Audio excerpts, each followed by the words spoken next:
Hey, what's up? It's Valar. Hope you guys are doing awesome. Thank you so much for checking out the video. And thank you for the support on the last video I put out. I just wanted to say thank you, actually. And I'm getting more back into content just because I sort of felt the creative juices flowing a little bit more. And I had a lot of fun making that LGS video. So I actually want to keep bringing that and keep actually doing it as well. And I have a little more time to record and stuff now as well. So that actually helps out a lot. So with that being said, please subscribe, please like the video. We all ask for that because it helps us out big time. Boom. Let's get into today's video though.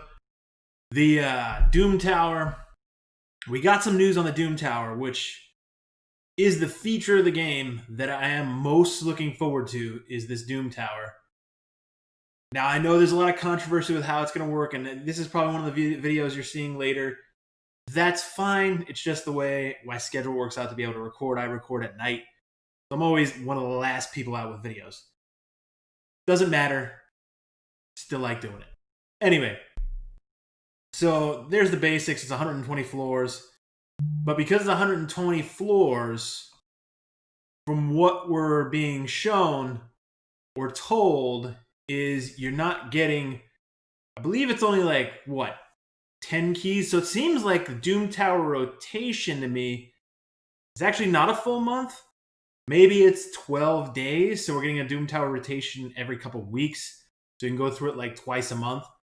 So to give a little bit of a benefit of the doubt, the way it's working is you get keys like you do in Faction Wars, but if you lose, you don't actually lose the key, so you can keep trying.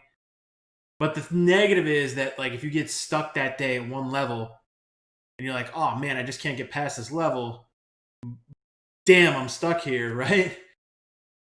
You got to wait until the next day to really even attempt anything too much. So it's kind of like, yeah, you can keep hammering your head against it, but there's a natural point where you're just going to be stuck. But I'm still actually looking forward to it, and I'm going to give it the benefit of the doubt right now because it's going to be something new in the game that we don't actually have, and it actually is new content. So I'm super excited for that. I want to look at it from a positive perspective because I actually want to look forward to it. So the stuff that they said is going to be 24 secret rooms. So normal has 12, hard has 12. In those secret rooms, you're going to get exclusive fragments for champions who are only going to be available in the Doom Tower. Sort of like Lydia's only available in Faction Wars. And then the secret rooms are completely optional. You don't actually have to do the secret rooms if you don't want to. You can do, or you don't have to do them in order. Like, you could skip the secret rooms, do the rest of the normal stages, come back, do secret room 10. Yeah, because there's 12. And then go back, do secret room 1, then do secret room 8. There's no order that you have to do them in. But you do unlock them, and you get some keys. It costs 1 silver key to enter a secret room. You won't lose the key if you fail. So you only lose the key if you actually succeed. And you'll get rewards from beating a secret room once per rotation of the Doom Tower. So once you get the rewards, you can repeat it to kind of like maybe Theorycraft, but it's almost like a sandbox at that mode. It's not actually, you're not getting any new rewards. If you really want to sandbox things and try some different comps or something, maybe, I don't know if they change the rotation every month, if the tower, or every 2 weeks or whatever the rotation is going to be, if the tower actually changes what's going to happen and like what you have to do or what you have to strategize. But maybe depending on how those rooms are set up, you could actually, strategize a little bit differently and play around in Theorycraft a little bit, just to kind of practice going forward type of thing, if you want to. It's not going to give you any extra rewards though. But you use silver keys to also farm the mini boss and the final boss floors, which beating the secret rooms will give you the silver keys to do that. And then you get the champion fragments as well. So there's some exclusive stuff. There's going to be exclusive gear to this as well. There's going to be some rules on the secret rooms in the first rotation on normal difficulty. So this is normal difficulty. Rare champions is one of them. Banner Lords, attack champions, magic champions, epic champions. I'm going like, okay, 1 rare, 2 Banner Lords. These are the secret room order. 3 attack champions, 4 magic, 5 epic, 6 spirit, 7 skinwalkers, 8 HP, 9 dwarves, 10 force, 11 sacred order, and 12 void. So you'll have to use those specific champions only in those. So it already is kind of cool in that there's some level of theory crafting to it that you have to think about. Like, you can't just use anybody. Um, and then hard mode's rules are going to come out later. So it's pretty cool. A little bit of a teaser. So they get unlocked one by one as you go up the normal stages of the tower. That's pretty much it. So it's a lot about the secret rooms and stuff and what's going to happen there. It's not a whole ton about just the regular rotation of the tower besides like what you could read here. But we'll see what happens. I am excited. Hopefully it lives up to the hype that we've been going through for the last couple years. We all want the hype. We all know it. Bits of news on a 10x. I am actually going to summon this weekend. Because it's a 10x, I actually want to target. So now I have a very, very robust roster with all kinds of legendaries. But I do not have Bad-El Kazar. I do not have Warlord. I have Hackhorn Smashlord. He's actually very good. But you can see kind of my vault there and the stuff that I have. So the stuff I need is very, very specific. I sort of do think that at some point in the game, because I've actually had decent success in these 10x's now, that 10x's, in my opinion now, are actually worth it. I want to be able to target specific champions, and especially now that there's a mercy system. I wish we had a counter for that so that I could know like where the shards are at, can line up to give myself the best odds of actually summoning what I want in the 10x. If I was close to the mercy system, then I would like know for sure I'm going to pull, but I don't have that many shards. I might get a few more shards between now and tomorrow, but probably just a couple. 24 Ancients, 4 Voids, 2 Sacreds. I really, really am hoping to get Bad-El Kazar. That's the number one thing I'm hoping to get out of this. So we'll see if I can get Bad-El Kazar. But, you know, if not, no big deal is the way I'm going to look at it, right? So it could be just a food summon session. I'm going to have a cool gem giveaway in that video. So be sure to check out the video. It will come out most likely the day after I publish this video. So probably Saturday morning is when the video for the shard pulls will come out. But let's take a look at these champs anyway, too. So Bad-El Kazar has been one I've been wanting to have for forever. He's probably the top 2 to 3 that I still want. Bad-El Kazar, maybe a Valkyrie or a Martyr, and like a Santa or a Warlord, right? So those are very specific. So if there's 10x's for them, I actually am enticed to pull for him. And he has an AoE that heals him and all allies by 20% of the damage inflicted. You can up the heal too by booking him out. Removes all debuffs, so he cleanses everybody and places continuous heal buffs on him. And then places 2 poison debuffs on all enemies for 2 turns on a 3-turn cooldown. That is a massive ability. Cleanse, continuous heal, and poison. So it's cleansing, buffing, and debuffing. I mean, you couldn't talk about a better support than this ability right here. That thing is insane. And then, damage-wise, all allies inflict 20% more damage against targets under poison debuffs. So he is going to buff the damage of your team too, and then has a crit rate aura. It's not that useful. Crit rate auras are not really that useful. You can just get crit rate from your gear, really, right? So anyway, he's the target I'm going after. I'll showcase a few of these real quick here. So the other one was Skinwalker's Hackhorn Smashlord, who was one of the ones I actually wanted, and I got him, and he's actually a super cool champion. I like Hackhorn Smashlord. Stun on his A1, 40% chance. It's useful. It's a single target stun. It's not the best thing in the world, but he's based off HP and has really high HP. This is other good too because he removes all debuffs from all allies, then places block debuffs for 2 turns, and he heals by 15% of his HP. Heals each ally by an extra 10% for each debuff that's removed. So this is actually a huge support ability as well. I mean, I really love the cleansing and actually the fact that he places then block debuffs after that too. You put him in an immortal set, not immortal, immunity set, and it's actually pretty huge. This is an interesting ability where he sacrifices himself by 25% of his max HP, and then does an AoE. Damage inflicted is equal to 50% of his max HP, and it's always a normal hit.